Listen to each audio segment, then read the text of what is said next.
불확실한 시장에 맞설 차별화된 투자 전략 9월 22일 머니쇼 플러스 시작합니다.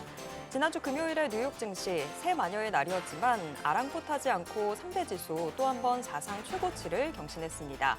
오늘 우리 증시도 동반 상승 출발 후에 강세로 장을 마쳤는데요.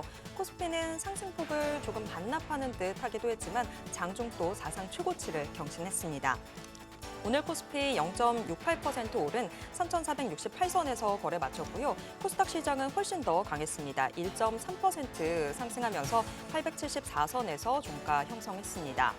또 한 번 반도체, AI 쪽으로 힘이 몰리고 있는 상황인 것 같습니다. 네, 그렇습니다. 특히 이제 삼성전자가 엔비디아발 뉴스를 통해서 더 상승을 하고 있고 코스닥 같은 경우도 알테오젠이 급등을 하고 있는 모습입니다. 네, 시총 1위들이 제대로 역할을 해줬던 장인 것 같습니다. 지금 보시고 계신 머니쇼는 SBS 비즈앱과 유튜브에서 실시간 시청이 가능합니다. 더 많은 국내 주식 정보 받아보실 분들은 카카오톡 채널 머니랩 추가해 주시기 바랍니다. 그럼 오늘 증시 인사이트 출연자 모시고 자세한 이야기 나눠보겠습니다. GFM 투자연구소 이진우 소장 모셨습니다. 안녕하세요. 네, 안녕하세요. 네. 이제 FOMC 회의 이후에 좀 예. 시간도 어느 정도 지났는데 증시가 계속해서 잘 가고 있는 상황이에요. 예. FOMC 이제는 좀 긍정적으로 저희가 평가를 내려도 될까요? FOMC, 예. 어쨌거나 뭐 FOMC 같은 경우는 저는 뭐 늘 지론이 당일날보다도 그래도 한 하루 이틀 더 보자 하는 차원이었는데 하루 이틀이 아니고 사흘만 더 보시죠. 조금요? 오늘 지금 이제 미국 지수선물은 늘 이 시간대 아침 시간은 약보합이거든요. 약보합인데 뭐 본장 들어가면 또 이렇게 끌어올릴 수 있는 그건지 거기다 뭐 트럼프 대통령이 다우지수 5만 간다고 머지않았다고 이렇게까지 얘기를 해서 또 이제 포모를 부추기고 있는데 야 지금 우리 일본, 대만 우리 빼고 아시아장은 별로네요. 네. 예, 중국 특히 홍콩이 1%대 중후반 낙폭이고 이런 상황인데, 그리고 뭐 지금 우리 삼성전자 같은 거 4점 몇 프로, 네. 거기다가 뭐 바이오 쪽이나 이런 쪽에서 막 상한가, 네. 뭐 코스닥에서는 그거 신이 났습니다. 뭐 기관하고 외국인들이 지금 보니 상승 종목, 하락 종목 보니까 우리 개인 투자분들 가운데 사상 최고치 이러면서 막 너무 들떠서 얘기하면 속상하실 것 같네요. 어떤 분들은. 네, 포모 분위기인 것 같습니다. 네, 삼성전자는 그러니까. 이미 오래 가지고 있다 팔았을 것 같고. 그러니까요. 그죠. 뭐 8만 언저리에서 파셨을 분들이 많을 것 같고 그러고 났더니만 저런 식으로 하루에 3, 4%씩 꿈의 상승률을 보이고 있고 그렇다고 무슨 뭐 조방원 하더니 조방원 지금 그거 하고 금반지 하는데 보니까 뭐 지도 아닌 것 같고 지주사 그 뭐 그런 상황이라서 좀 그러한데 그래요. 지금 한번 FOMC를 찬찬히 한 번만 더 복기를 한번 하고 가시죠. 네. 네. 우선 이 그림 한번 보시죠. 한미일 기준금리 추이 한번 보시면은 이게 이제 저희 뭐 매일 아침 저녁으로 머니쇼 플러스 시간에 적어도 이거 한 번씩은 나오는 것 같은데 이제 미국이 이번에 내림으로써 상단 기준으로 4.25가 됐습니다. 우리는 지금 2.5%고요. 일본은 이제 0.5입니다. 0.5인데 자 여기서 잠깐만 보시면은 작년 9월부터 해서 연준은 금리를 내리기 시작했거든요. 작년 9월 19일 날 5.5에서 5%로 50bp 비컷했습니다. 그러고 나서 곧 이어지는 연말에 9월 다음에 11월, 12월에 또 50bp 해서 결국 다시 4.5까지 왔거든요. 4.5까지 와서 쭉 한 9개월 만에 이번에 그리고 FOMC로 따지면 연간 8번인데 연간 8번 네 번, 5번 예, 까지. 네. 그렇죠. 네. 그렇게 해서 왔는데 요거 한번 보시죠. 여기서 이제 결국 이제 궁금한 건 이따가도 한번 살펴봐야 되겠지만 일본이 이제 어떻게 할 거냐 하는 것도 중요하고요. 이제 BOK는 그러면 우리 한은은 조금 이제 그러면 금리를 내릴 수 있는가 하는 부분인데 한은 이창용 총재의 스탠스로 봐서는 그렇게 섣불리 움직일 것 같지는 않고 그런 상황인데요. 요 점도표도 다 아시는 바와 같이 이렇습니다. 이제 사실은 우리가 3월부터 작년 12월부터 해가지고 점도표를 갖다가 3월, 6월까지 해서 계속해서 어떻게 했나 하면은 뭐 한 4점 어디였죠? 저기 3 그렇죠. 지금 우리가 현재 4.2인데 4% 정도까지 내려가지 않겠느냐라고 했던 것이 이제 3.75까지 내려가는 한 번 더 내려가는 중간값이 한 번 더 내려가는 그런 상황이었습니다. 그리고 중간값으로만 보자면 내년에 가서는 한 번, 후내년에 가서도 한 번 정도 더 내리는 이런 정도의 중간값이 이렇게 점이 찍혔죠. 뭐 장기적으로 봤을 때 3%는 계속해서 변함없는데 여기서 재미있었던 거는 이 부분 지금 아예 2.75에서 3%까지 그냥 뚝 떨어뜨리자라고 얘기한 사람이 뭐 본인도 뭐 말을 했죠. 예, 스티브 마이런 이번에 이란. 참석하자마자 야 이게 지금 만약에 이 마이런 찍었는 이 점대로 그러면 12월 FMC 가서 이게 2.75에서 3% 상당 기준으로 3% 가려면은 앞으로 125bp가 더 내려가야 됩니다. 125bp 더 내려가려면 두 번 남았는데 뭐 10월이 됐건 12월이 됐건 한 번은 그 중에 50bp도 아닌 75bp를 해야 125bp를 가는 이런 황당한 점을 찍었습니다. 점을 찍었고 이번에 그냥 동결하자고 한 사람이 4.5에서 내리지 말자고 점을 찍은 사람이 한 명인데 다들 뭐 그렇게 얘기들 하죠. 점이 19개 아닙니까? 그러니 연준 이사회 FRB의 의장 포함한 이사들까지 하면 7명. 거기다가 지역 연방은행 총재 뉴욕부터 해서 쭉 가면은 12명. 그래서 19명인데 여기서 이제 투표권을 행사하지 못하는 사람이 저기다 찍지 않았겠느냐라고 생각을 하는 거예요. 왜? 금리 인하가 만장일치였다고 하니까 마이런만 반대 표시했고. 근데 저는 뭐 투표권도 행사하는 사람이 뭘 점도표를 저렇게 저에 그냥 저 혼자 의심하는 겁니다. 이 점이 이거 파월이 찍었을 수도 그런 생각도 합니다. 이 사진은 그건데요.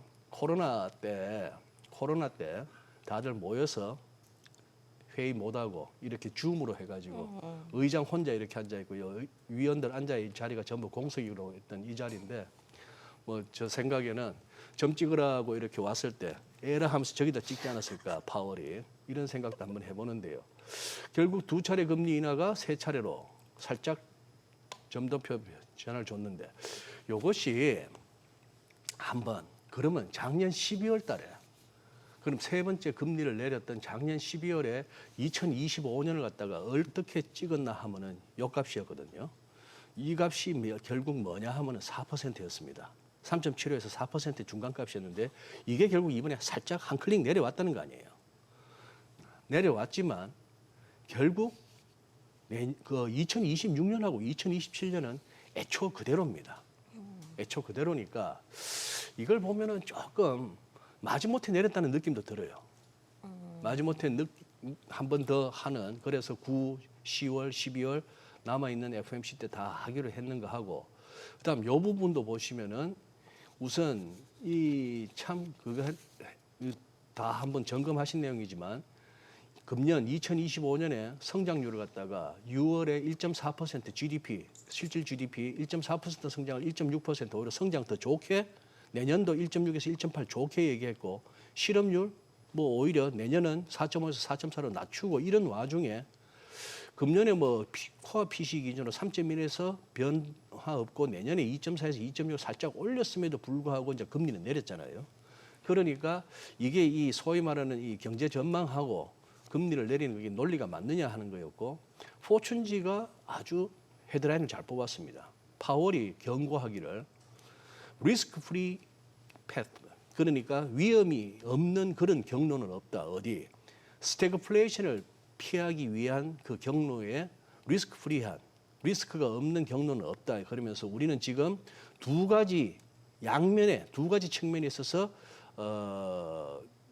그 리스크를 갖고 있는데 그 리스크가 결국 이거였습니다.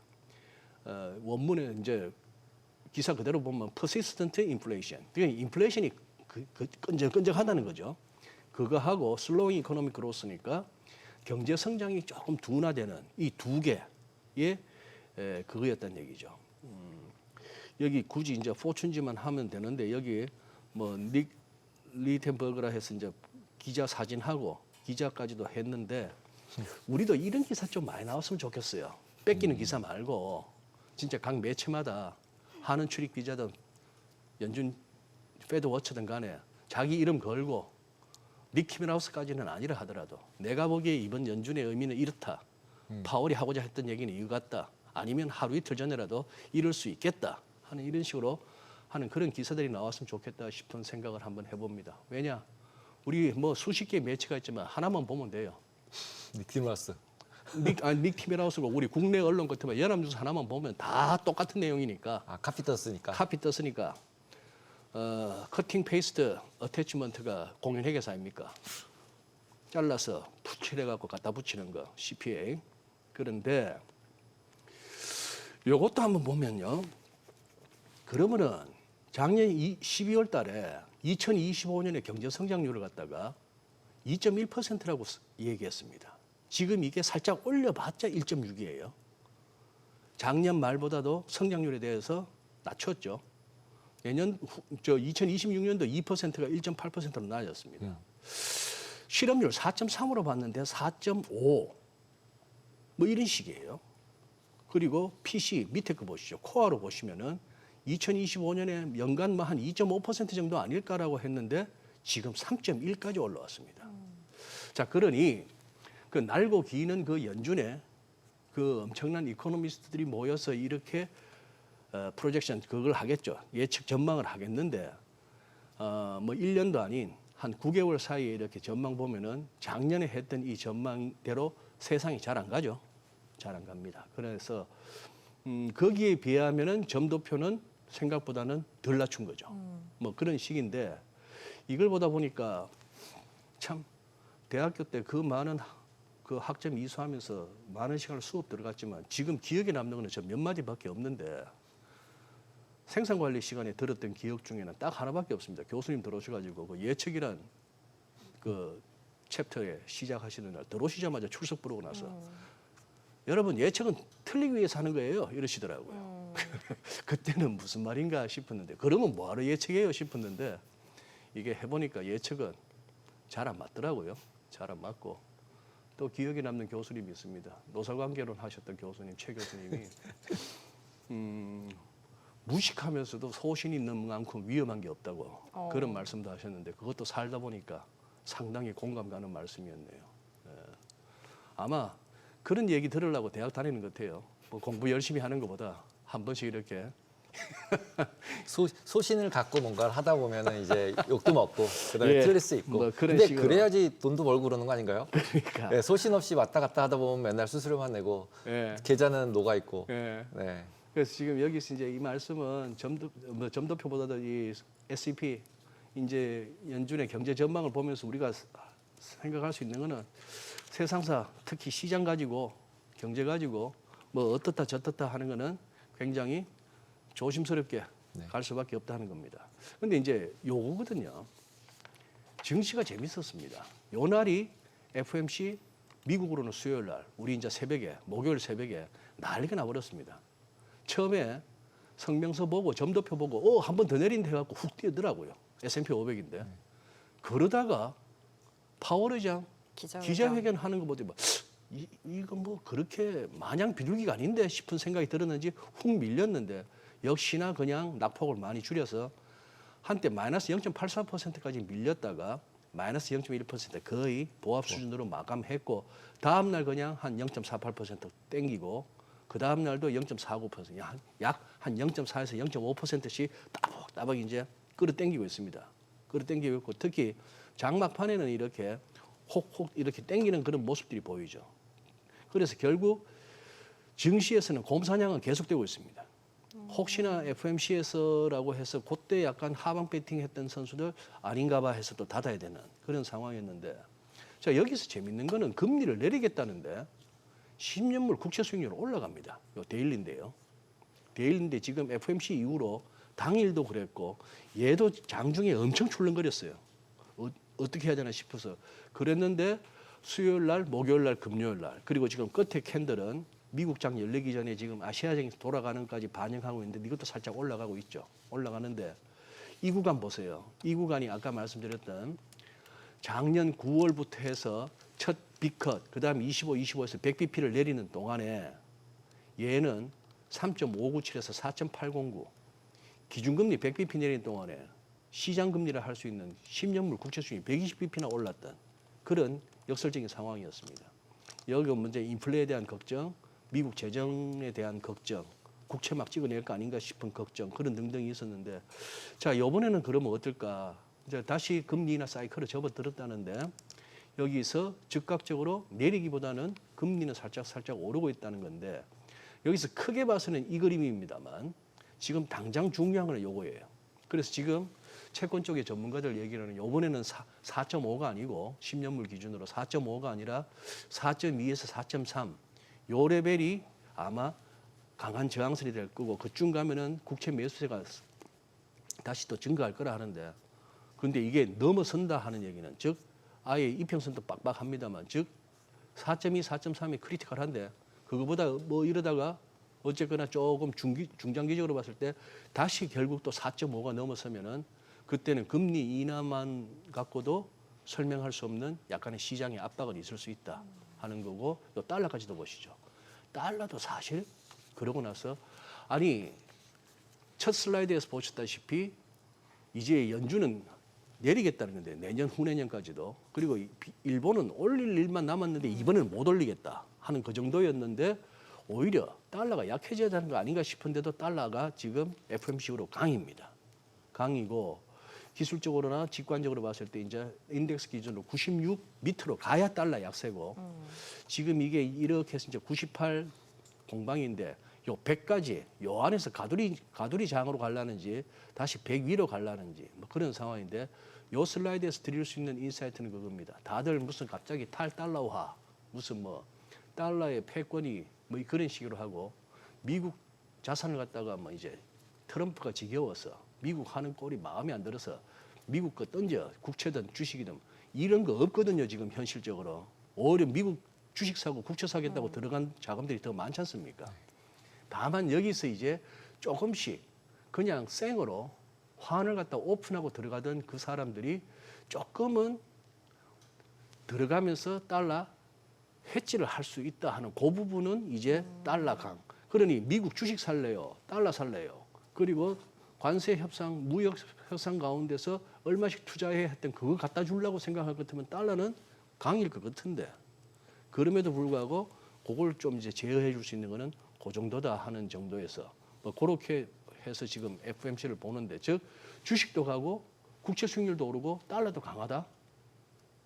와, 이 부분에서 그러면은 조금 그거죠. 주식하고 달러는 어느 정도 매치가 되는데 국채 시장은 아직은 조금은 더 지켜볼 필요가 있다. 뭐 이렇게 정리되겠습니다. 채권 시장은 어차피 약간 위아래다 막힌 막혀 느낌이 있는, 맞는 네, 것 같아요. 네. 지금 소장님 말씀대로. 네. 근데 아까 전에 이제 수목금 차트 보여주실 때 이렇게 예. 올랐다가 금요일도 올랐잖아요. 근데 예. 그때 특이했던 게 이제 러셀 같은 경우가 예. 목요일 날은 완전 급등이었잖아요. 완전 급등이었다가 그러다 금요일 날은 이제 내려갔잖아요. 근데 그러게요. 보통 금리 내려가니까 이제 뭐 중소형주 올라가야 되지 예. 않아? 뭐 이러고서 올라갔는데 금요일 날 같은 경우 또 굉장히 급락을 하더라고요. 이게 근데 물론 이제 상승분보다 조금 빠져서 그래도 뭐 많이 괜찮다. 네. 그러면은 지금 어떻게 보면은 금리를 내려주면 이제 약간 민주식 또는 이제 중소형주 이런 데로 이제 리스크가 좀 옮겨가는 거죠. 왜냐하면 예. AI 주식들 너무 많이 상승을 하니까 그러면은 그 상황들이 지속된다고 보면은 마지막 끝물이다 막 이렇게 해석할 수 있지 않나요?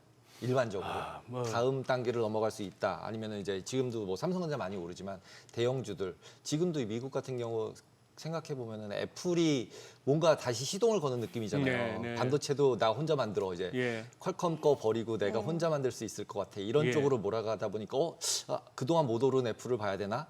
뭐 이런 느낌도 있고 그러면 애플 다시 올라가면 미국은 더 갈 건데 이런 느낌이 있는데 반해서 러셀 같이 이제 중소형주들이 이제 올라가니까 이제 중소형주가 마지막으로 올라가는 건가?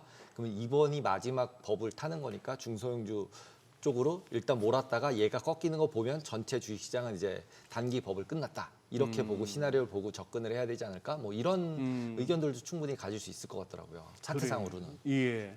그래 지금 이제 그거죠. 예를 들어서 이제 시황을 갖다 이렇게 언급하는 가운데 버블이라는 단어를 입에 올리면 아유 저 인간 또 버블 타령이다 이렇게 되거든요. 지금 세상이 바뀌었는데 지금 AI는 이제 시작인데 그리고 돈이 제가 봐서는 아직 돈입니다. 돈이 많고 그런 상황이고 야 경기 침체라서 금리 인하하면 조금 쪼리지만 경기 침체가 아닌 와중에 리스크 관리 차원에서 금리 인하한다잖아. 그러면 유동성 풀리는 거고 좋은 거지. 이런 생각이고 혹시나 잘못돼봐. 혹시나 잘못된다고 그냥 손가락 빨고 있겠느냐고. 연준이 나올 것이다. 또 나오지. 처음이 어렵지. 처음 손잡고 처음 뽀뽀하기가 어렵지. 그 다음에는 만날 때마다 그러고 나면 손잡고 뽀뽀는 그냥 기본이거든요. 양적 완화라고 하는 그 중앙은행의 엄청난 일탈.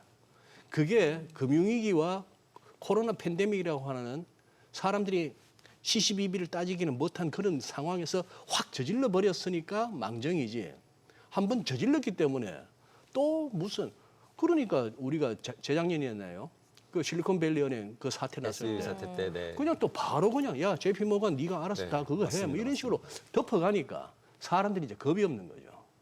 겁이 없는 상황이고 그러다 보니 예전 생각 같았으면은 야 이제 러셀 2000까지 가냐?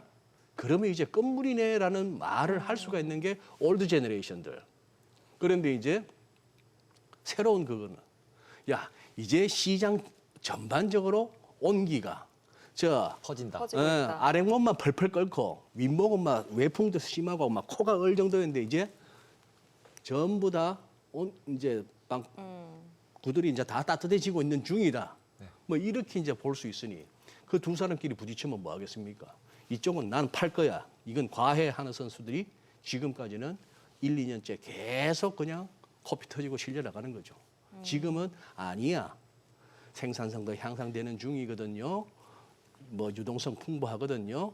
그리고 아유 내년에 다들 선거 있어요. 미국도 선거 있고 한국도 선거 있어요. 냅두겠어요. 이런 믿음. 그리고 또 일자리 고용지표 나쁘면 다들 그 사람들이 뭐 하겠어요. 뭐 모아놓은 돈, 쌈짓돈 뭐 그런 걸로 이거 말고 뭐 하겠어요 이겁니다. 뭐 이런 논리가 지금까지 이렇게 시장에 그리고 이 포모 무섭잖아요. 미치겠거든요. 그렇죠. 지금 현금 가진 사람들이 예. 포모죠 지금. 예, 그러니까. 근데 근데 9월 달 나쁘다고 그렇게 난리를 쳐서 예. 많이 현금으로 바꿔놨는데 이제 여기서 어떻게 해야 되나 고민스럽죠 이제. 고민스럽죠. 네. 예. 일본은 그러면 어떻게 보세요? 그러니까 일본이나 일본도 제가 봐서는 이렇거든요. 이제 돈 풀 일만 남은 것 같습니다. 돈 풀 일만 남은 것 같은 게 지금 보시면은 자 일본 요거 1년짜리하고 슬라이드 요거 한번 보시죠. 1년짜리하고 10년짜리 일본 국채 수익률인데 이거 월간 차트입니다. 지금 여기만 2004년 말 2005년 초 같은 시기인데요. 얘가 해봐야 0.9입니다. 1%도 안 돼요. 얘가 10년짜리도 해봐야 2%예요. 고작. 그러다가 이게 지금 2011년 이 무렵부터 해서 소위 말하는 아베노믹스가 시작되면서 구로다 하루이코 시절에 다 사셨잖아요. 오죽하면은 상장 주식 ETF까지 사줬습니다. 그렇게까지 했던 거고 뭐 10년물 그렇게 막 사면서 이거는 22도 그랬고 이 당시에 그래서 뭡니까 이게 여기가 제로예요. 여기가 10년물 제로라서 마이너스 0.3 지금 1년물 같은 경우에 마이너스 0.38 도대체 수익률이 마이너스까지 간 겁니다. 유럽도 그랬고 그랬던 게 결국 그럼에도 불구하고 이걸 갖다 사들고 있는 사람들은 우선 이 묵직한 돈 주식하고는 비교할 수 없는 이 묵직한 돈을 담아둘 그릇이 채권 말고 국채 말고는 없었고 저렇게 해서 수익률은 마이너스지만 결국은 계속해서 마이너스 폭으로 깊어진다는 얘기는 들고 있는 채권 가격이 오를 거니까 하는 혹시나 빠지면 BOJ가 22가 사줄 거니까 하는 그 믿음이 이런 마이너스 수익률이라고 하는 그리고 심지어 정책 금리까지 마이너스까지 갔지 않습니까? 그러면 그런 시절을 겪다가 지금 갑자기 치솟고 있는데 이제 뭐 1.67 왔습니다. 얘는 지금 0.5인데 기준금리 0.5인데 1년물에 0.72 이런 식이니까 조금 그거 하죠. 그런데 이 두 사람 중에 누가 긴축할 것 같습니까? 제가 봐서는 둘 다 아닙니다. 기사 제목 보세요. 고이즈미는 소득세 공제를 확대하겠다 그러죠. 다카이치 사나의 여기는 아베보다도 더 확장. 아베. 예, 여자 아베라고 불리죠. 여자 아베라고 불리는데 아마 집권하게 되면은 아베보다도 더 확실하게 돈 풀 거다라는 그런 어떤 저소득층 현금 지급 이거 유행이죠 전 세계적인 그런 식으로 해서 이렇게 된다면은 돈 풀 일만 남았으니까 니케이 가는 거예요. 니케이 가고 그 대신 얘는 뭐다 돈 그냥 풀 수는 없는 거 아닙니까? 또 이런 식으로 해서 뭔가 채권을 발행하겠구나. 재정은 이런 식입니다. 그래서 지금 여기서 달러인 보시죠. 달러인도 보시면은 BOJ가 요거 지금 일간 차트인데요. 요때가 작년 8월 5일입니다.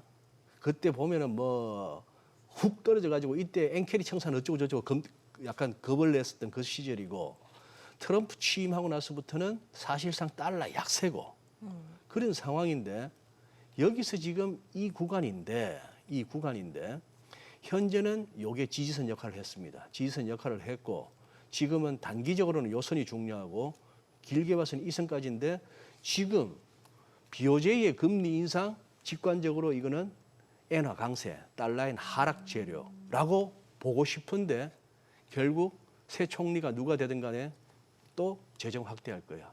돈 풀 거야. 엔화 약세 갈 거야. 그리고 또 그 돈 갈 곳이 어디니? 전 세계 지구 이렇게 세계 지도를 펼쳐놓고 또 미국밖에 없는 거예요. 그러다 보니까 이제 출렁출렁해서 잘 안 빠지는 그런 상황이 되어버렸습니다. 니케이도 보세요. 이렇습니다. 그래서 금요일 날 BOJ가 금리 동결하고 그다음에 또 들고 있는 ETF 조금 줄이겠다. 이 소리에 약간 이렇게 나왔습니다만 이거 보고 또 우리 올드 제너레이션들 옛날 기술적 분석 보고 하락 자각형이네. 이렇게 과매수 국면에서 이제 빠질 일이 했네 했더니만 신진 세력들이 됐고요. 됐고요 하면서 오늘 또 잡아 당기고 있습니다. 네. 실제 우리나라 예전에 생각이 나더라고요. 어떻게 보면 아까 말씀하신 ETF를 저점에서 정부가 샀잖아요. 네. 이제 우리나라도 예전에 막 그 KB 은행들 시켜가지고 네. 정부에서 사라 그래가 주식 샀다가 네. 결국 팔고 김정태 행장 있을 때 네. 그랬던 적이 생각이 나면서 얘네도 그걸 해가지고 이제 파네. 뭐 이런 생각이 들어서 우리나라도 지금 주가 부양하는 데 있어서 결국 정부가 한번 우리도 더 사자 뭐 이런 것도 하지 않을까요? 막 이런 생각도 들더라고요. 이제 쟤네도 했네 그러면 근데 이게 실제로 일본 같은 게 돈을 번 거잖아요. 예, 네, 그렇죠. 바닥에서 다 샀던 거 네. 이제 조금씩 팔면 네. 뭐 돈 벌고서 중앙은행도 이제 재정 수지도 돈을 벌어서 하고 뭐 아. 이제 미국도 이제 재정 수지 헤지펀드 국부펀드 만들어서 돈 찍은 걸로 막 사서 올려서 또 이제 재정 메꾸겠다고 하고 뭐 이러고 있으니까 베센트가 예. 그러니까 결국 지금 말씀하신 대로 조금 더 이렇게 다들 분위기는 위로 막 불을 지피는 그런 분위기인 것 같네요. 거기다 요거까지만 말씀드릴게요. 글로벌 모니터의 안근모 대표 같은 사람이 이제 요런 것도 한번 염두에 둬봐라라고 이제 환기시켜 주는데 우리가 보통 좀 놓치기 쉬운 얘기인데요. 스위스 중앙은행이 이번 주 목요일 날 통화정책 회의를 합니다. 근데 지금 스위스가 기준금리가 제로입니다. 그죠. 제로 금리예요. 얘들 한때 마이너스 0.75까지도 간 적이 있습니다. 기준금리를. 실제 기준금리를. 시장 국채수익률 이런 거 말고. CPI 한번 보시면은 뭐 이럴 때 10%대 두 자릿수도 있었죠. 70년대. 뭐 그런 게 있었고 뭐 80년대, 90년대만 해도 0.67, 6%, 7% 그런 상황인데 지금 여기 지표상으로 나타나는 스위스도 CPI는 0.2%에 불과합니다. 전년비, 전월비가 아니고. 이런 상황인데 자 여기서 결국 보면은 달러 스위스 프랑 보시죠. 달러 스위스 프랑 보시면은 자 84년 이후부터 쭉입니다. 쭉인데 지금 대충 느낌이 어떠세요? 그동안 이렇게 달러 인덱스나 달러인이나 뭐 이렇게 지켜보신 분들은 이쯤 와서 사실 돌았거든요. 이쯤 와서 돌았는데 스위스 프랑만큼은 계속해서 강세입니다. 소위 말해서 안전통화라고 이렇게 얘기하는데 저렇게 되니 스위스 중앙은행에서는 야 이렇게 하면 마이너스 금리라도 할 것 같으면 스위스 프랑 좀 덜 살 거 아니야. 뭐 이런 얘기도 하는데 그러나 저러나 결국은 저는 이제 유동성 관점에서 보자면은 또 마이너스 금리를 갖다가 이 와중에 얘기하는 선진국 은행이 있다는 얘기죠. 그러니 이 유동성이 그거 뭐 만만치 않은 것 같습니다. 일각에서는 또 이제 소위 말해서 영래포 잔고가 거의 바닥이 났다. 영자, 뭐 이런 식으로 얘기합니다만 뭐 재무부 또 TJ 계좌가 얼추 다 찼으니까 다 채웠으면 또 이 친구들은 또 풀 거 아니에요. 그렇게 볼 것 같으면은 이래저래 봐서 지금 뭐 그냥 물결에다가 올라타는 수밖에 없습니다. 근데 지금 보니까 가는 거는 지수인데 그 안에서 뭔지는 모르겠어요. 바이오도 좋다고 하는데 다 가는 게 아니니까. 그죠? 그런 상황이니까 지금 지수만 예를 들어 미국 S&P 500 들고 계신 우리 코스피 200 지수로 투자하시는 분들은 너무 행복한데 지금 종목을 하시는 분들 가운데는 굉장히 희비가 끌리고 이 강세장에서 오히려 심리적 박탈감은 더 심할 수도 있는 그런 좀 어려운 장이네요. 네. 오히려 지금 더 어려운 상황이 된 것 같아요. 시장만 오르고 좀 그런 얘기를 많이 주변에서 하시네요. 어떻게 대응을 해야 될까요? 마음가짐이라도 어떤 마음가짐 잘. 식으로 좀 알려주세요. 일단은 설령 자신이 약간 곰 성향이 있다 손 치시는 그렇게 인정하시는 분들은 그 성질 좀 죽이시는 게 당분간은. 현금이라도 인버스 사지 말고. 그러니까. 네. 알겠습니다. 그런 것 네. 같습니다. 오늘 말씀 여기까지 듣겠습니다. 고맙습니다. 네, 감사합니다.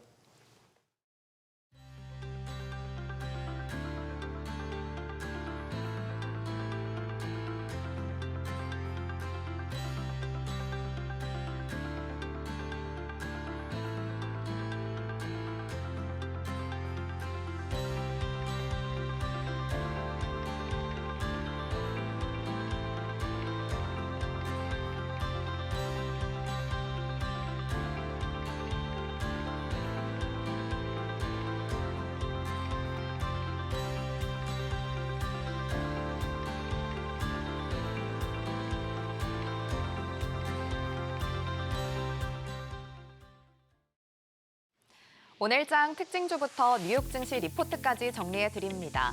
먼저 오늘 우리 증시에서 가장 주목받은 섹터 혹은 테마부터 정리해 볼 텐데요. 삼성전자가 5세대 고대역폭 메모리인 HBM3 12단 제품의 엔비디아 품질 테스트를 통과했습니다. 지난해 2월 제품 개발에 성공한 지 약 19개월 만인데요. 이로써 삼성전자는 SK하이닉스, 마이크론에 이어 세 번째로 엔비디아의 HBM3를 공급하게 됐는데 이르면 이달부터 납품을 시작할 걸로 보입니다. 이에 따라 관련 시장 전반에 대한 기대감이 커졌는데 먼저 삼성전자는 오늘 4.77% 오르면서 8만 전자를 재탈환했습니다. 종가는 83,500원이고요. 테크윙도 오늘 6.95% 오르면서 56,900원, 윈팩도 오늘 14%대 급등했고 샘 CNS와 마이크로투나노가 각각 11%, 6%대 강세 보이면서 관련주들이 일제히 상승 마감했습니다. 애플의 아이폰 17 수요가 예상보다 높다는 소식에 국내 관련 부품과 디스플레이 관련주들이 동반 강세를 보였습니다.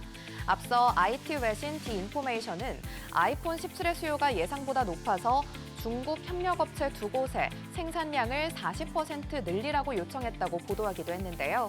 관련주 중에서는 먼저 LG 이노텍이 아이폰 17의 카메라 모듈을 공급하는데 오늘장 9.41% 오르면서 193만 3,100원에 마감했고요. 덕산 네오룩스는 아이폰 OLED 관련 부품을 삼성 디스플레이에 납품하는 기업으로 오늘 8.13% 오르면서 49,850원에 마감했습니다. 또 BH는 아이폰 디스플레이에 탑재되는 경연성 인쇄 회로기판을 공급하는데 오늘장 7%대 강세 보였고요. 하이비전 시스템과 삼성전기도 각각 7%, 4%대 오름세 보이면서 관련주들이 일제히 강세로 장을 마감했습니다. 이어서 뉴욕 증시 종목에 대한 투자 의견 정리해드리겠습니다. 오늘은 AR 글래스를 중심으로 경쟁 관계에 있는 애플과 메타부터 중국의 데이터 센터 서비스 제공업체 GDS 홀딩스까지 세 가지 종목 살펴보겠습니다. 첫 번째 종목은 애플입니다. 현재 주가는 245달러 선이고요. 증권사 평균 최고 목표 주가는 300달러로 제시됐습니다.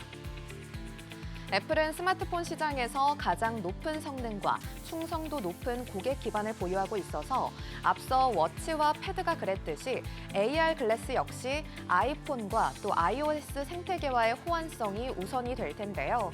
이에 따라 AR 글래스가 아이폰의 보조기기 성격에 머문다면 애플이 가장 유리한 플레이어가 될 걸로 보이는데 무엇보다 AI 성능이 AR 글래스의 초기 판매량과 생태계의 주도권을 좌우할 전망입니다.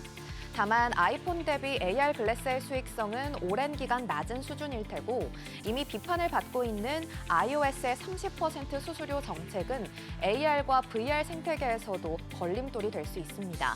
또 AR 전용 칩을 설계할 경우 아이폰의 수익성에도 부담이 될 수 있어서 시장에선 애플을 AR 투자 기업 중 유일하게 시너지보다 리스크가 큰 기업으로 보는 시각도 있습니다. 두 번째 종목은 메타입니다. 현재 주가는 778달러 선이고요. 목표 주가는 836달러 선으로 제시됐습니다. 지난해 공개한 AR 안경 오리온은 기술력에서 최고 수준으로 평가받고 있고 이제 남은 과제는 양산화인데요. 메타는 스마트 글래스 판매 경험을 통해 유통과 양산의 강점을 가지고 있고 VR 판매를 위해 운영한 호리존 OS 경험은 AR 생태계 구축에도 도움이 될 걸로 보입니다. 또 AR 디바이스를 양산화할 경우 메타는 기존의 피드 추천 엔진을 고도화하고 또 오프라인 광고까지 확장할 수 있어서 큰 시너지가 기대되는데요. 결국 애플은 AR 생태계 선점에서 가장 유리한 위치를 차지해 초기 판매량 1,000만 대를 가장 먼저 달성할 사업자로 평가되고 있습니다. 세 번째 종목은 GDS 홀딩스입니다. 현재 주가는 38달러 선이고요. 목표 주가는 48달러 선으로 제시됐습니다. 2분기 매출은 29억 위안, 조정 에비타는 14억 위안으로 예상치에 부합했습니다. 데이터 센터 순증 이용 면적이 전년 대비 14% 증가하면서 가동률은 77.5%로 전년 대비 5%포인트 상승했고 신규 계약 면적도 전분기 대비 80% 늘어나면서 견조한 수요가 확인됩니다.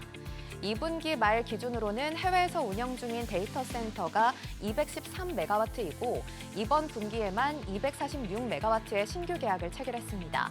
또 알리바바의 설비 투자 규모도 전분기 대비 50% 반등하면서 중국의 AI 투자가 지속되고 있기 때문에 전반적으로 투자 매력은 여전히 유효하다는 분석입니다. 오늘은 이렇게 세 가지 종목에 대한 국내 증권사들의 분석 살펴봤습니다. 오늘 밤 뉴욕 증시 투자 전략 세우는데 참고해 보시기 바랍니다. 지금까지 종목 리포트였습니다.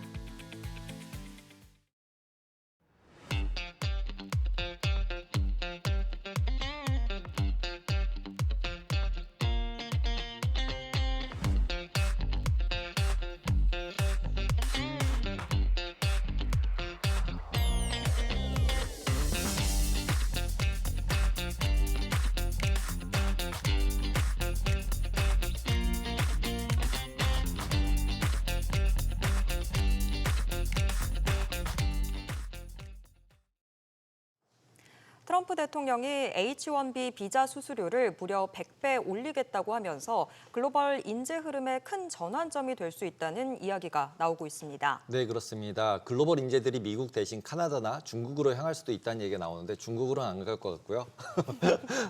그리고 이제 우리나라 같은 경우도 그런 인재들을 영입해야 되지 않나 이런 생각도 듭니다. 근데 이런 와중에 이재명 대통령이 이제 3,500억 불 우리 진짜 투자하면 우리 외환위기 맞는다 이전 정도까지 얘기를 하고 있어서 그 부분도 더 주목을 해봐야 될 것 같네요. 네, 트럼프 대통령의 다소 억지스러운 셈법들로 전 세계가 머리가 아플 지경인데요. 트럼프식 계산법은 무엇이고 또 우리 기업에겐 기회일지 아니면 위기일지 김태왕 명지대 국제통상 교수님 모시고 자세한 이야기 나눠보겠습니다. 안녕하세요. 네, 안녕하세요. 반갑습니다. 네.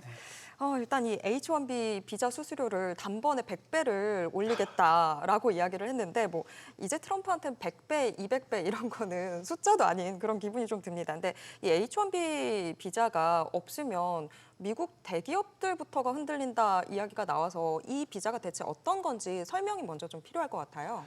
예, 저는 이제까지 우리 사회가, 한국 사회가 굉장히 역동적인 줄 알았는데 미국 사회는 더 역동적이에요. 특히 이 대통령께서 그런 역동성을 유발시키는 아주 장본인이 되셨는데 H-1B 비자는 사실 학사 학력 이상의 특정 부문의 전문 인력 가운데 외국인의 취업을 허용하기 위한 비자 종류죠.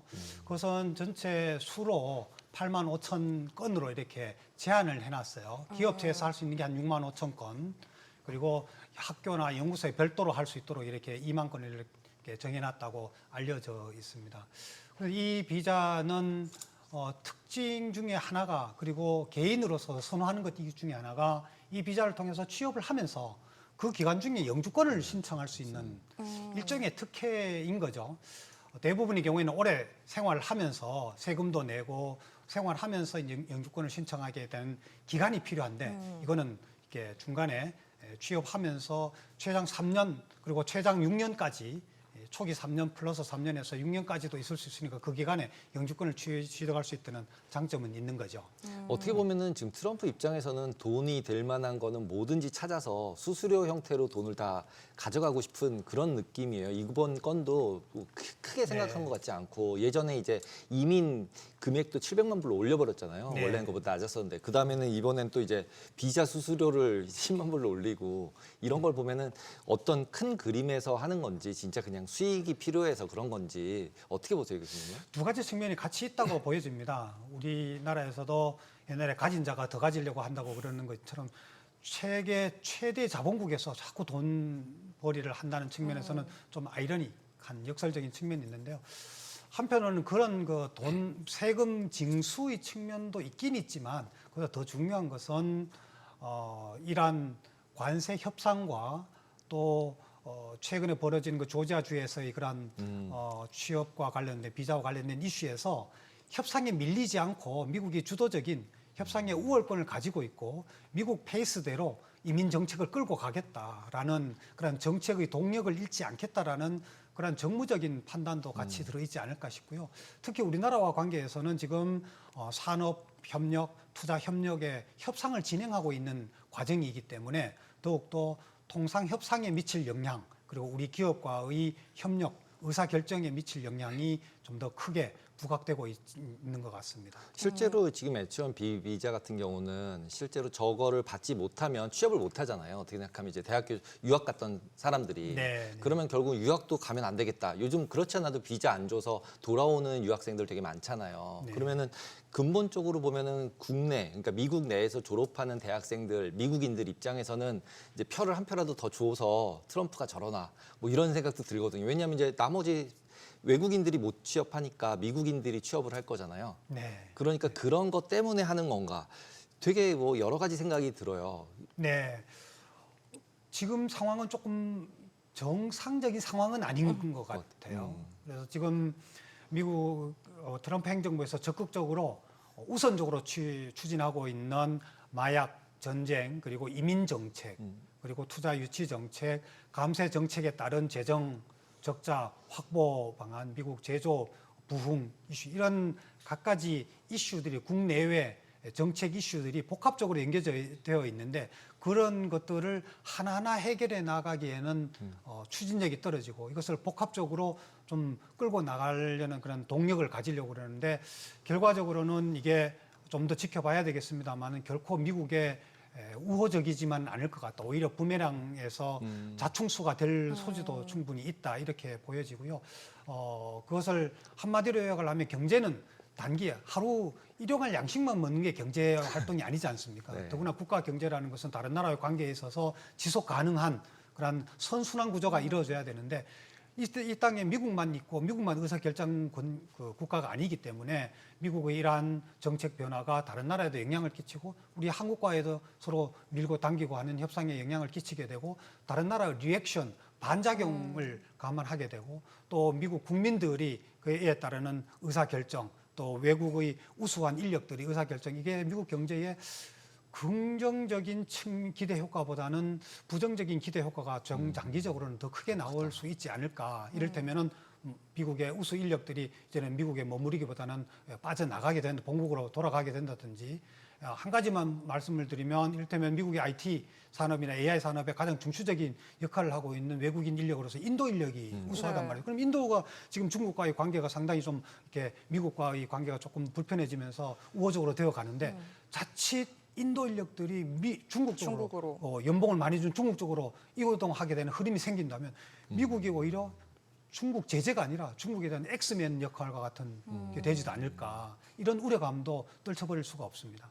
안 그래도 이 H1B 비자를 가장 많이 좀 가져가고 있는 게 중국이나 인도 쪽이더라고요. 인도가 제일 많죠. 예. 그래서 그러면 이 흐름의 여파에서 우리나라가 받는 영향은 뭐가 있을지 뭐 지금 이 상황 자체가 우리나라한테 좋은 쪽으로 흘러갈 수 있는 건지 아니면 정말 우리나라까지도 위기인 건지 어떻게 보세요? 예, 우리나라에는 여러 가지 영향을 끼칠 수 있다고 보여지고요. 첫째로는 당장 금액을 100배 올린다는 것은 미국 진출이나 혹은 미국과 거래하고자 하는 우리 기업들로서는 인건 비용 상승 요인이 되겠죠. 중장기적으로는 사실 우리 기업들이 활용할 수 있는 인력 풀이 좁아진다는 측면도 있거든요. 우리 기업이라고 해서 반드시 한국인만 고용하는 것은 아니겠지만 한국인과 미국인과의 어떤 조합에서 선택을 해야 된다면은 비용 측면을 고려하지 않을 수가 없을 것 같고요. 더 나아가서는 우리 기업들이 미국 투자와 미국과의 경제 활동에 있어서 심리적인 위축이 커질 것 같아요. 그러니까 이번 H-1B 비자 요금 인상만이 문제가 아니라 조지아주에서 그렇게 단일 현장으로서 이제까지 전례가 없을 정도로 475명에 대한 급습이 한국 현장에서 단일 현장에서 일어났다고, 또 요번에 그렇게 비자 올린다고 이스타 비자 수수료도 2배로 올린다고 갈수록 점점 더 미국 행정부가 외국 기업과 혹은 외국인에 대해서 이런 규제와 어떤 정책적인 그런 압박이 강해질 수 있는 거 아닌가라는 생각을 가질 수 있게 되는 거죠. 그렇게 되면은 우리 기업으로서도 어떤 미국 투자에 대한 혹은 미국과의 거래 활동을 생각했던 것이 좀 주저하게 되거나 조금 지연하게 되거나 이렇게 되면은 한국으로서도 그렇고 미국으로서도 그렇고 서로가 상호 그렇게 바람직한 거는 아니라고 보여지는 거죠. 근데 그렇게 바람직하지 않게 만들어 놓고서 3,500억 불 돈 네. 넣고 투자하라고 그러고 있는 거잖아요, 지금. 그건 일본이 왜 그렇게 서명을 했는지 참 의아합니다. 그분들도 뭐 일본으로서도 무슨가 이렇게 이유가 있겠지만 가만히 보면 일본과 한국과는 많이 다르죠. 미국이 한국과 일본을 동일시 취급하는 것은 딱 한 가지입니다. 무역 적자가 일본이 680억 달러고 한국이 660억 달러는 비슷비슷한 거 아니냐라고 생각할 수 있는데, 일본이 한국 경제에 비해서 경제 규모가 GDP 기준으로는 2.3배에 달하고 있고, 일본의 엔화는 한국의 원화보다 국제사회에서 금융시장에서의 영향력이 훨씬 더 크죠. 그리고 엔화로 거래되고 있는 국가들도 여러 국가들이 있게 되고요. 최악의 경우에는 일본이 엔화를 발행을 해서 부채를 어느 정도는 좀 상쇄할 수도 있는 부분도 있습니다. 만약에 3,500억 달러를 그대로 보면 한국 GDP의 19%예요. 지금 외환보유고가 4,140억 달러 정도인데 현재 시점에서 그것에 보면 84%에 해당된다. 내년 예산에 우리 728조의 예산으로 보면 지금 환율로 비교를 해보면 거의 70%. 그러니 우리나라로서는 1997년에 외환위기를 겪었던 그 트라우마가 있는 국가에서 아니 외환 보유국의 84%에 해당되는 것을 45일 내에 디파짓을 하라고 하니 가능할까? 우리 기획재정부에서 정부가 그 무제한 통화 스왑을 제한한 것은 잘했다고 봐요. 가만히 따지고 보면 미국이 손해 볼 것도 없습니다. 미국이 돈을 빌려주는 거고 우리 원화를 거기다 디파짓 하는 거잖아요. 한국은 못 믿겠다고. 그럼 못 믿는 나라에 투자를 하라고 권유하는 거, 이게 서로 앞뒤가 안 맞지 않습니까? 그런데 그것조차도 지금 조금 거절할 듯한 그런 제스처를 보이는 것은 미국의 태도 전환이 필요하다. 우리는 대통령실을 중심으로 해서 이게 지금 미국이 원하는 그런 3,500달러를 현금 중심으로 하는 것은 이거는 국민 경제에서 저는 뭐 경제학하는 사람으로서는 도저히 받아들일 수 없을 것 같고, 우리 이 금융시장과 외환시장에 심각한 그러한 위기감을 불러일으킬 수 있다고 보여지고요. 그것은 다시 수습하기에는 매우 어려울 겁니다. 그러면 환율이 폭등 상황이 발생하게 될 거고요. 그것은 외국 자본의 유출이라든지 금융시장에 큰 영향을 끼칠 겁니다. 근데 지금 또 미국의 행동을 어떻게 해석해야 될지 좀 긴가민가한 게, 영국이랑 굉장히 좀 친밀한 듯한 느낌을 많이 보여주고 있어서요. 뭐 우리는 아직 사인 안 했지만 우리나라랑 일본한테 투자받은 걸 영국에다가 돈을 푸는 느낌도 들고, 트럼프 대통령이 또 2번째 이제 방문도 했다 보니까 둘의 이 미국과 영국의 관계 갑자기 또 친밀해지는 듯한 이 상황을 어떻게 해석을 해야 될까요? 뭐 오비일학이라고 볼 수도 있겠지만 사실 아시다시피 영국과 미국과의 관계는 전통적으로 뭐 영국인이 건너가서 미국인을, 인디안 원주민이 있긴 했습니다만 그 나라이기 때문에 돈독한 전통적인 우호 국가이고 동맹 국가인 것을는 우리가 다 인정을 해야 될 부분이죠. 그럼에도 불구하고 이런 이번에 그러한 국빈 두 번째 국빈 방문은 굉장히 이례적이다. 그것은 영국으로서는 트럼프가 필요한 거죠. 사실은 EU로부터 빠져나가고 2021년부터 브렉시트가 반려가 되었었는데 지금 한 5년째 되면서 영국으로서는 사실 경제적 타격이 있었거든요. 그러니까 EU와의 FTA 이전 관계를 협약상으로는 회복을 했다 하더라도 영국으로서는 유럽과 EU와는 조금 결이 다른 그러한 모습들을 미국과 가져갈 필요가 있는 거죠. 특히 EU로서는 기후변화 대응에 대해서 트럼프와는 조금 이렇게 각이 져 있는 좀 상충되는 부분이 있어서 좀 껄끄러운 관계란 말이죠. 그런 데서 트럼프는 또 영국이 필요로 한 부분이고 더욱이나 영국으로서는 우크라이나 전쟁이라든지 특히 가자, 이스라엘 전쟁에서는 미국과 지금 의견이 나누어져 있습니다. 왜냐하면 영국 사회에 지금 이슬람 국민들이 이민자들이 막강한 영향력을 행사하고 있기 때문에 마치 미국에서 유태인들이 영향을 행사하는 그 정도는 아니라 하더라도 그에 못지않게 영향을 행사하고 있기 때문에 그런 가자 지구 팔레스타인을 국가로 인정하는 스탠스를 정하고 있단 말이죠.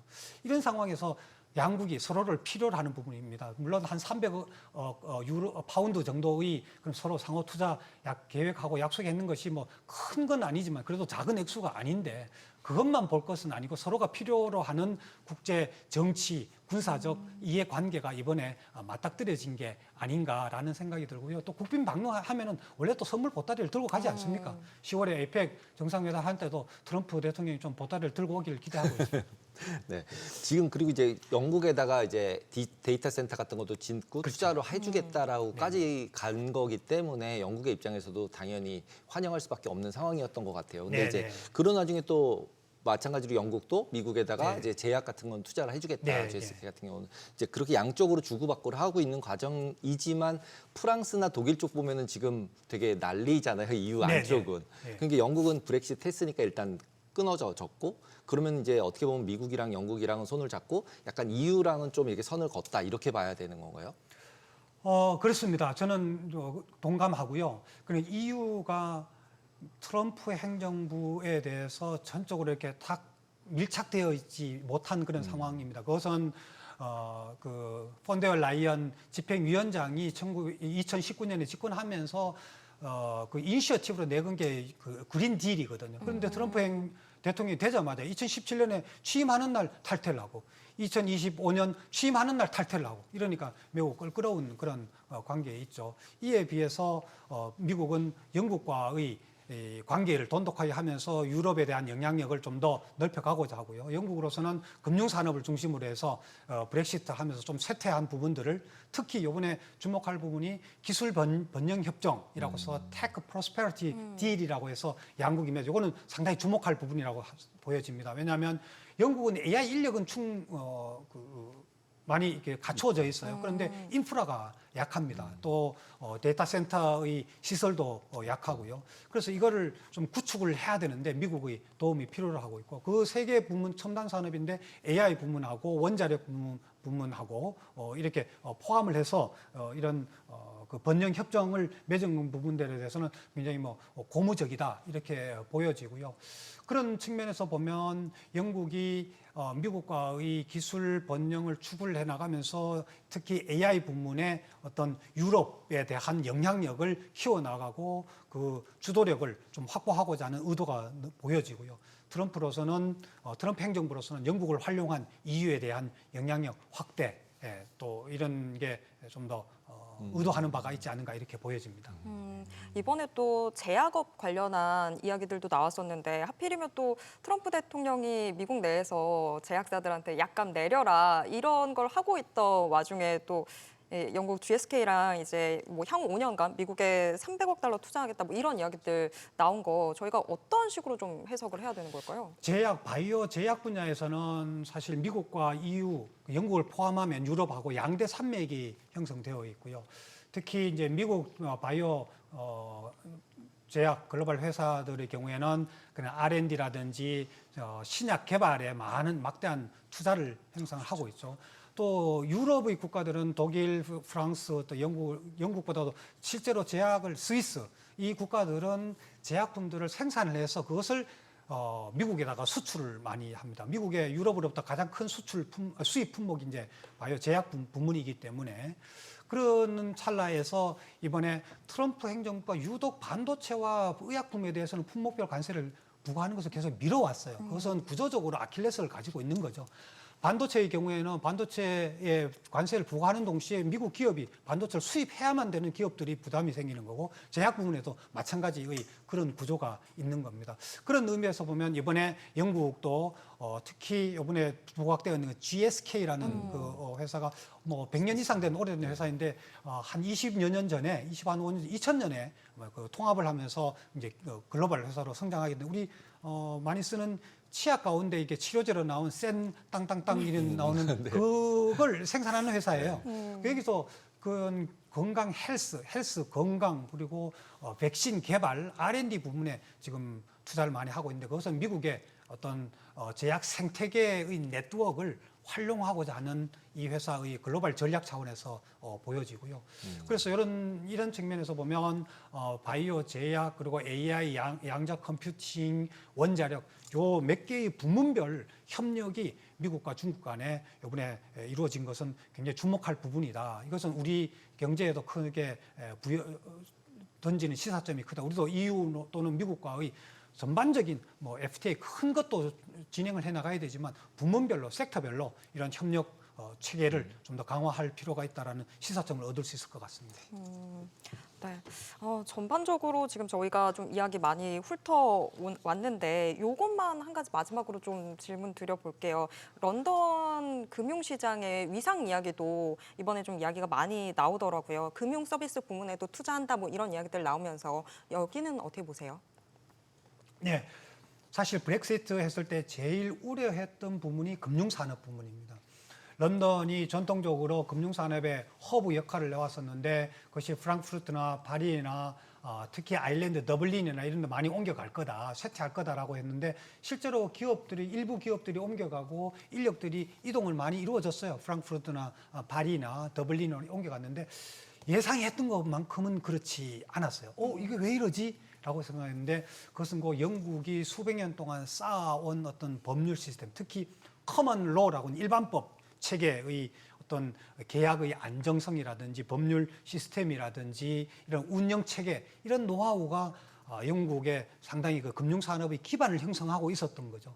그런 것은 특히 금융은 이제 매우 민감하고 또 매우 신속하게 변동성이 있기 때문에 이러한 안정성을 기대하는 금융 산업들이 그렇게 많이 이동하지는 않았었는데 그럼에도 불구하고 영국으로서는 과거의 영광을 찾고 싶고 또 회복하고 싶어 하는 거죠. 그런 찰나에 이번에 페이팔 그 뱅크 오브 아메리카가 아마 뭐 300억 달러인가 이렇게 거액을 이제 투자를 하겠다라고 이번에 발표를 한 것 같아요. 물론 뭐 실행이 돼 봐야 있겠지만 이것은 영국으로서는 아주 중요한 그런 계기가 될 수 있겠죠. 그렇지만 이거 뭐 한두 건만으로 그렇게 흐름들이 5년간의 흐름들이 이렇게 많이 바뀌어질 것 같지는 않지만 중요한 계기는 되겠다라고 되면 오히려 세계 경제 전체로 보면은 바람직한 거로 보여져요. 영국과 어떤 대륙의 그런 금융시간이 경쟁적 구조가 이루어지게 되면 제3국으로 있는 한국을 비롯해서 다른 국가들은 그냥 경쟁 체제를 이용할 수 있는 비용 절감의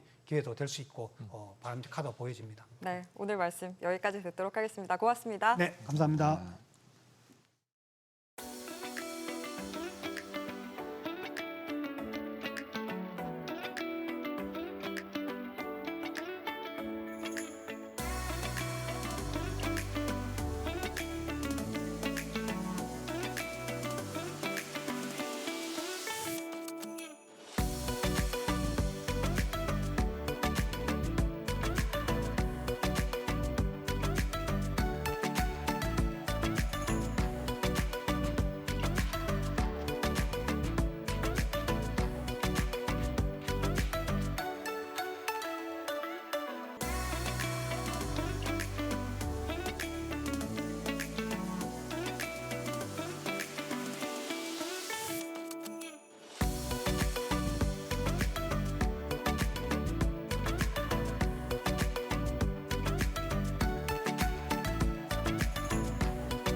부자 아빠, 가난한 아빠의 저자로 유명한 로버트 기요사키가 비트코인이 향후 10년 안에 100만 달러를 갈 것이라고 전망했었잖아요. 네, 그렇습니다.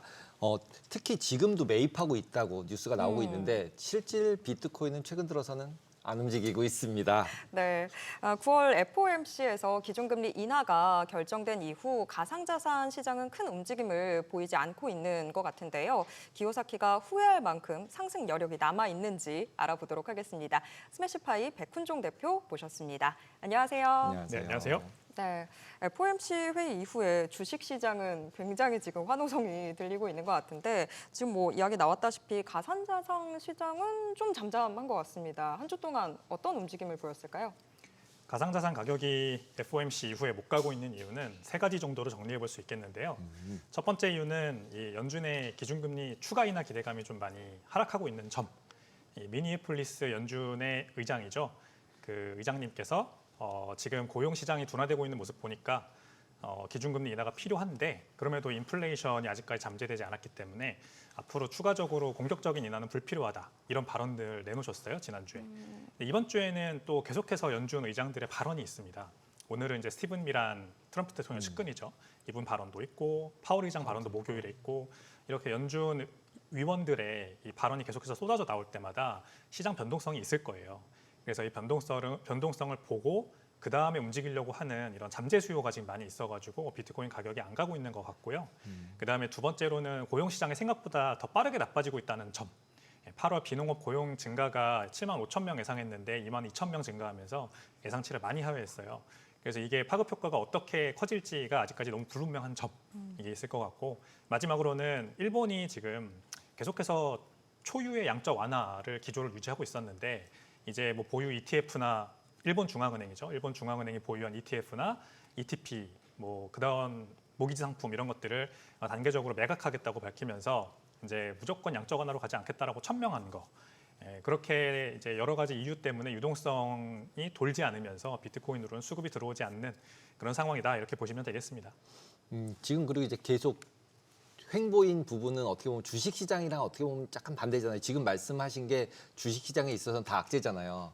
그럼 주식시장이 못 올라갔어야 되는데 주식시장은 또 열심히 신고가를 갱신을 하고 있는 상황이잖아요. 그래서 똑같이 위험자산이라고 봐야 하는 비트코인과 나머지 가상자산은 똑같이 위험자산인 주식 가는데 못 가고 있으니까 논리상으로는 분명히 맞는데 그럼 주식도 못 가고 있으면 맞는데 뭔가 다른 요인들이 있을 것 같거든요. 뭐 예를 들자면은 이제 뭐 누가 지난번에 나오셨을 때는 고래가 막 판다 또는 뭐 ETF들 계속 하는데 ETF가 잘 안 팔린다 또는 뭐 네, 그런 다른 요인들은 없나요? 그러면 이런 펀더멘탈한 요인들이 솔직히 저는 비트코인이나 이런 코인 시장에 그렇게 큰 영향을 주고 있나라는 게 약간은 의문이거든요. 이거는 이렇게 설명드릴 수 있을 것 같아요. 우리가 프랑스 여행을 한 번도 안 가본 사람 입장에 생각을 해보세요. 네. 가보셨나요 혹시? 네. 프랑스 가보셨어요? 가봤습니다. 저는 프랑스 신혼여행 다녀왔는데 프랑스 여행 가기 전에 갑자기 내일 프랑스 여행 가라 그러면은 가장 먼저 머리에 떠오르는 여행지 어디? 에펠탑? 그죠? 바로 에펠탑이 떠오르죠. 지금 그런 거예요. 네, 지금 불확실성이 너무 커서 어디든지 가장 확실한 곳에 돈이 몰리는 겁니다. 그래서 나스닥 말씀하셨는데 금도 같이 올라가잖아요. 그렇죠. 금이야말로 진짜 불확실한 이런 시대에 가장 확실하고 안전한 투자처. 그리고 그러면 주가 지수는 왜 올라가냐? 주가 지수 뜯어봐야 돼요. AI만 간다. AI만 간다. 7종목. 네. 이제 6종목이 갈 때는 테슬라가 못 가고 6종목이 못 가니까 테슬라가 가고 이런 식으로 네. 앞서거니 뒤서거니 493개 종목은 계속해서 하락 추세입니다. 그리고 러셀 2000 지수도 이제 2021년 고점을 회복했지만 이제 전고점 회복한 거고요. 사실 S&P 500과 나스닥이 이렇게 주도주 위주로만 올라가는 거 보면 역시 확실한 거에만 돈이 몰리고 있는 그러면서도 대기 자금은 엄청 많은 이제 MMF 미국의 MMF에 그쵸. 7.9조 달러가 몰려 있다 하거든요. 역대 최대치입니다. 그래서 비트코인에는 그 자금이 아직 넘어오지 않고 있기 때문에 못 가고 있다 이렇게 보시면 됩니다. 지금 시장이 또 워낙에 관망세를 보이고 있다 보니까 또 이야기가 나오는 건 스테이블 코인이더라고요. 스테이블 코인 뭐 지금 어느 정도 진전이 뭐 있을까요? 저는 스테이블 코인은 굉장히 높은 확률로 거품에서 꺼질 거라고 생각합니다. 지금 너무 그 스테이블 코인 아젠다가 전방위적으로 확산되고 있어서 일단 한 가지 말씀드리고 싶은 거는 스테이블 코인은 발행하는 발행사 측에서는 스테이블 코인의 확장성을 도모하고 싶고 본인이 이제 깃발을 꽂고 싶은 이유가 암호화폐 시장의 성장과 함께하고 싶은 거예요. 암호화폐 시장이 커야 그 암호화폐를 거래하는 거래 수단인 스테이블 코인의 사용성이 증가하는 겁니다. 근데 전체 암호화폐 시가총액 대비 스테이블 코인의 시가총액 비중이죠. 그게 8% 수준으로 평균 8% 수준으로 한 3년째 유지되고 있어요. 지금 스테이블코인 시가총액이 계속 커지고 있다는 말이 많이 나오지만 거의 대부분 뭡니까 사실? 비트예요. 비트코인 트레이딩 또 기타 암호화폐 트레이딩 용이잖아요. 근데 암호화폐 시장이 커지면 스테이블코인 시장이 그럼 그걸 역전하면서 커지냐? 그렇지 않습니다. 그냥 8% 수준으로 견조하게 유지되고 있어요. 그래서 여기에선 스테이블코인의 수요가 늘어나지 않고 있는데 이제 반대편 정치권이나 스테이블코인을 이제 관심 있어 하는 이런 수요자들 측에서는 이게 이제 전방위적으로 결제 수단으로 퍼지고 해외 송금 수단으로 퍼지고 이럴 거라고 다들 얘기를 하시는 거잖아요. 저는 이렇게까지 되려면은 엄청나게 많은 시일이 소요될 거라고 생각해요. 심지어 실패할 수도 있고. 사실 일상생활 결제 수단으로서 스테이블 코인이 필요한 국가는 굉장히 손에 꼽을 거고요. 진짜 인프라가 잘 안 갖춰져 있는. 그래서 꼭 달러가 현금이나 아니면 계좌이체나 이런 형태로 갈 수 없으니까 스테이블 코인으로도 가야만 하는 그런 지역들이 필요한 거지. 대표적으로 우리나라 스테이블 코인 결제가 필요 없습니다. 솔직히 말씀드리면. 근데 그냥 여기에서 스테이블 코인, 달러든 원화든 스테이블 코인을 발행해야 된다라고 보는 주체는 이제 겉포장지를 잘 감싸는 거죠. 그래야 본인의 사업도 크고 주가도 올라가고 투자 기회가 발생하니까 하나의 거품이 여기서 형성되고 있는 거라고 보고 이걸 보시는 분들이 그래서 정확하게 그거를 좀 구분을 하셔야 돼요. 스테이블 코인은 암호화폐 시장에서 필요한 스테이블 코인이 있고 지금 내러티브가 형성되고 있는 결제 시장, 해외 송금 시장에서 성공할 수 있는 스테이블 코인이 있는데 이 후자는 굉장히 가능성이 아직 낮고 너무 시기상조인 상황이라서 너무 하이프가 여기 몰리고 있는 게 좀 사실 저는 두렵습니다. 결국은 스테이블 코인 같은 경우는 어차피 그 발행량이 늘어난다고 해도 이걸로 돈을 벌 수 있는 건 아니잖아요. 얘에 연관돼 있는 뭐 이더리움, 뭐 다른 체인들 코인들이 돈을 벌어야 되는 거잖아요. 그러면 스테이블 코인 같은 경우는 원래는 중앙은행들이 결국 돈을 찍을 때, 특히 미국에서 이제 내러티브는 미국 국채 사줄 데가 없는데 스테이블 코인 사줄 거야. 그러니까 미국 키워줄 거야. 그러면은 그 스테이블 코인이 돌다가 보면 이더리움도 많이 쓰이니까 이더리움 가격은 올라갈 거야. 이게 내러티브잖아요. 전체 내러티브는. 그래서 이더리움 많이 올랐고, 그러니까 이제 트레저리 스탁이라고 해서 이제 막 기업들이 그냥 막 사서 모으니까 당연히 그냥 사는 사람 많으니까 많이 올라가는 거고, 그럼 이제 나중에 그들이 던지지만 않으면 폭락할 것 같지는 않으니까 그냥 올려보는 거죠, 그죠?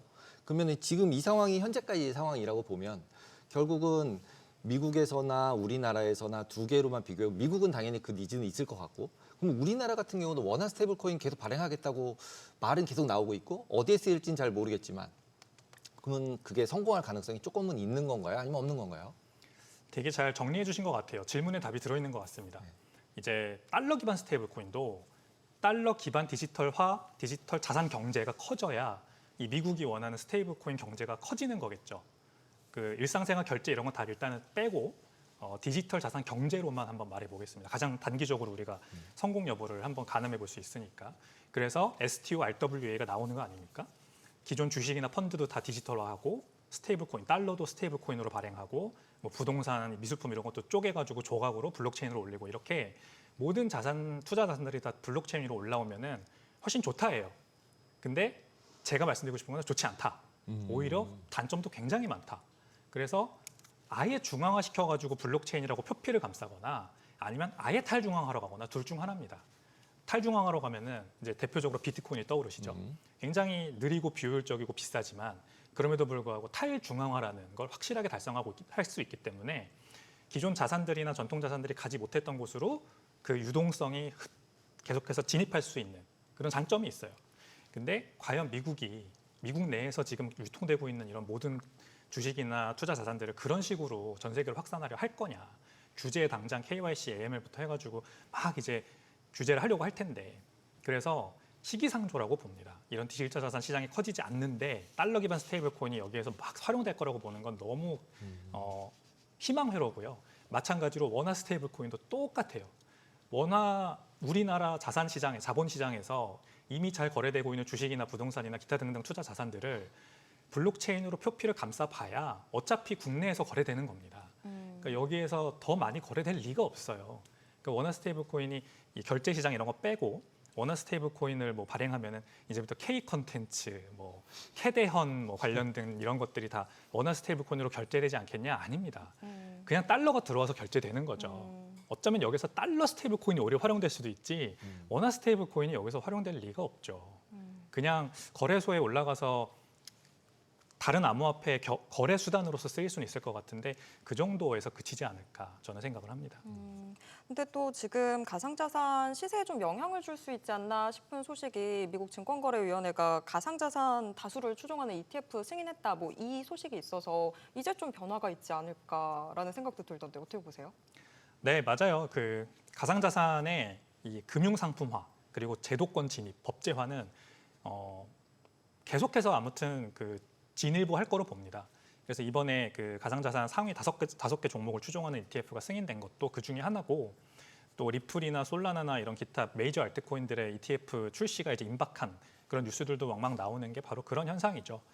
결국 앞서 말씀드린 것처럼 미국은 스테이블 코인을 통해서 달러 유동성을 늘리고 싶어하고 스테이블 코인이 시가총액이 늘어나고 사용성이 늘어나려면 이 디지털 자산 경제라는 게 커져야 된다고 생각을 합니다.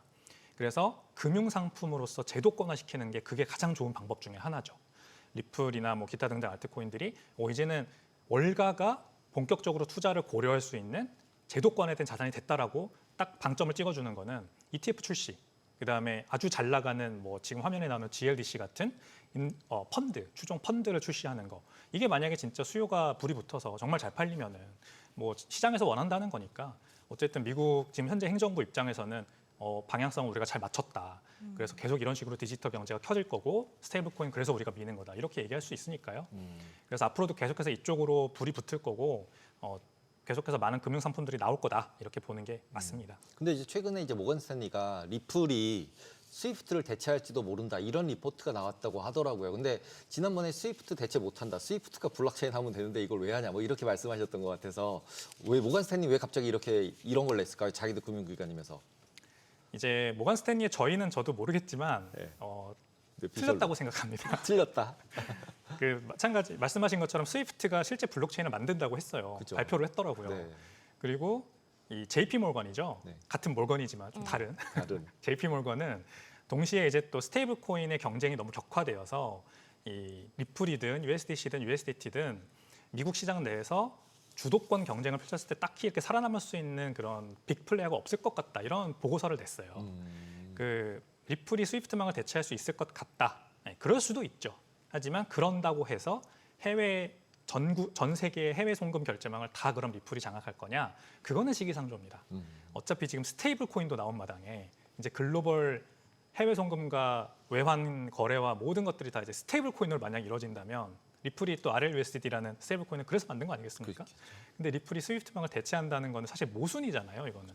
어차피 없어질 거를 왜 대체하는지 이거에 대한 모건 스탠리가 설명이 있어야 되는데 그런 설명은 없었어요. 그렇습니다. 네. 오늘 말씀 여러 가지 여쭤봤어야 되는데 시간이 또 금세 지나가가지고 오늘 말씀은 여기까지 들어야 될 것 같습니다. 고맙습니다. 감사합니다. 네. 시간이 또 금세 지나가서 오늘 밤은 어떤 부분 주목하고 계신가요? 뭐 특별한 뉴스는 없어요. 조금 아까 말씀하신 것처럼 미란 나와서 이제 코멘트 날리면서 이제 또 공격적으로 50pp 인하라고 했었기 때문에 또 그분이 또 얼마나. 뭐라고 하는지 그리고 이제 거기에 말했을 때 트럼프가 그래 제 말이 맞았죠 이러면서 또 트윗을 또 막 날려주고 이러면은 시장이 좀 흔들리지 않을까 그런 생각이 듭니다. 무슨 말들이 나올지 주목을 해봐야 될 것 같습니다. 모든 투자 판단의 책임은 투자자분들께 있다는 점 알려드립니다. 머니씨 오늘 여기까지입니다. 여러분의 모든 경제 SBS 비즈가 함께하겠습니다. 저희는 내일 오후 3시 30분에 다시 찾아뵙겠습니다. 고맙습니다.